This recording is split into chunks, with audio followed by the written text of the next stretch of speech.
the xylophone, flutes, wooden and ivory trumpets, the banjo, a type of bagpipe. What do these all have in common? They were brought and reconstructed from Africa. I bet y'all didn't know that. In the beginning of this chapter, Karinga explains the fact that everything Black people do today is still kind of a mirror of our African forefathers and ancestors, and that the African culture is really sprinkled throughout everything that we do. That's not to say that we don't pick up everything that we see around us and experiences that happen around us, because that would contradict the statements I was saying earlier. But we do. And when we do, to quote the book, these elements were recycled through the concepts and aesthetic principles that define the musical traditions of the Africans.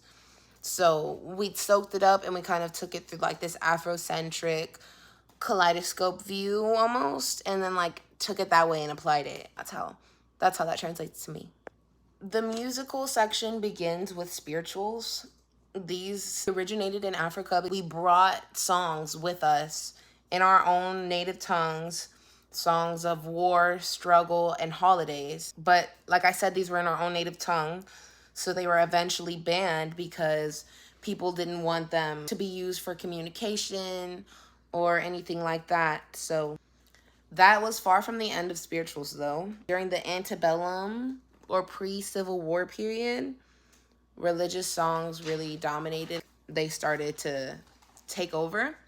I think that religious songs helped Black people have a sense of unity within everything that was going on, because, you know, so many of the characteristics that were tying Black people together were demeaning. And spiritually, religiously, you know, just how it can tie back to having like a sense of community religiously, spirituals make you feel that sense of religious community. And Du Bois was the first scholar to note the value and the grace of the spirituals.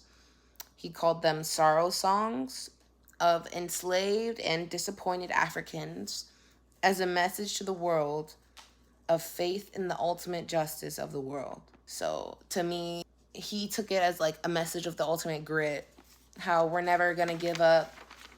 No matter what happens, we're gonna have faith that we're gonna pull through eventually one day. So scholars had 3 believed approaches to why Black people were using spirituals. I already gave you kind of my opinion, but so there was one which was social, the desire for justice, for freedom, and for penalty of the oppressor.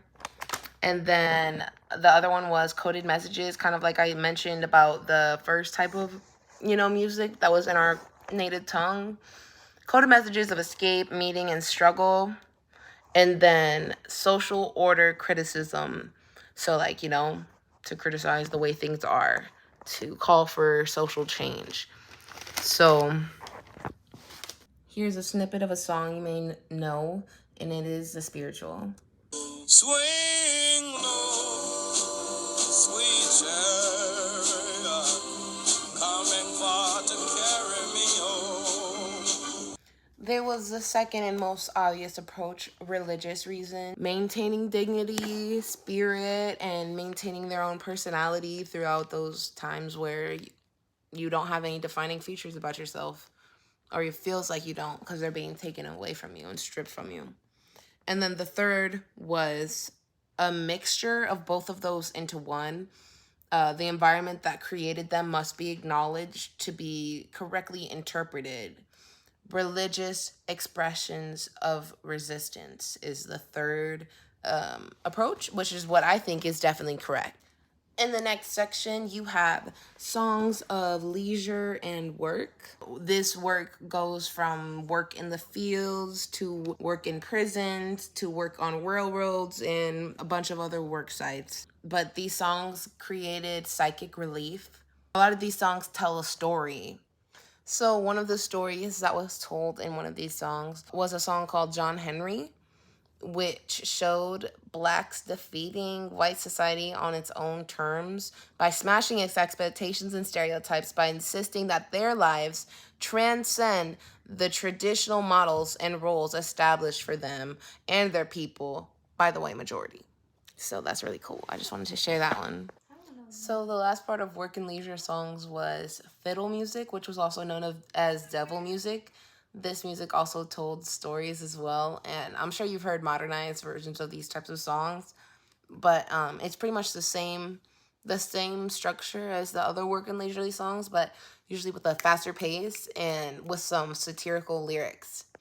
My last section is the blues, the wonderful, wonderful blues, which I have so many notes on. So to begin, the blues is both religious and secular. Secular meaning it doesn't have any religious roots or like ties or whatever. It has nothing to do with religion. Which, how could it be both secular and religious, you ask? Well, secular in their focus on this world and the body, and spiritual in that they are impelled by the same search for the truth of Black experience. So the immediate predecessors of blues were the African American work songs, which had their roots in West Africa. It's secular because it's based on the physical, but it's also religious because it's wanting for more, it's hoping for more. Another aspect of the religious nature of the blues is the fact that blues singers were traditionally trained in church. And, you know, you call out for the Lord when you're singing in church. So, like, made them kind of be coinciding with each other. And the blues has to be both secular and religious because it's based in the whole Black experience of the U.S. And not every Black American is going to be religious, and not every Black American is going to be secular. The burden of being Black in a racist society is what the blues is about. So anyone, religious or not, can feel that. Well, any Black person. So some people to note would be William C. Handy, who is the father of the blues. B.B. King, who I showed you just before. And that is how I used the blues for a religious example, a spiritual example. That specific song was a spiritual song, but he is a blues singer because he is, you see, do you guys see the dots connecting here? Anyways, Ray Charles, and my personal favorite, Nina Simone.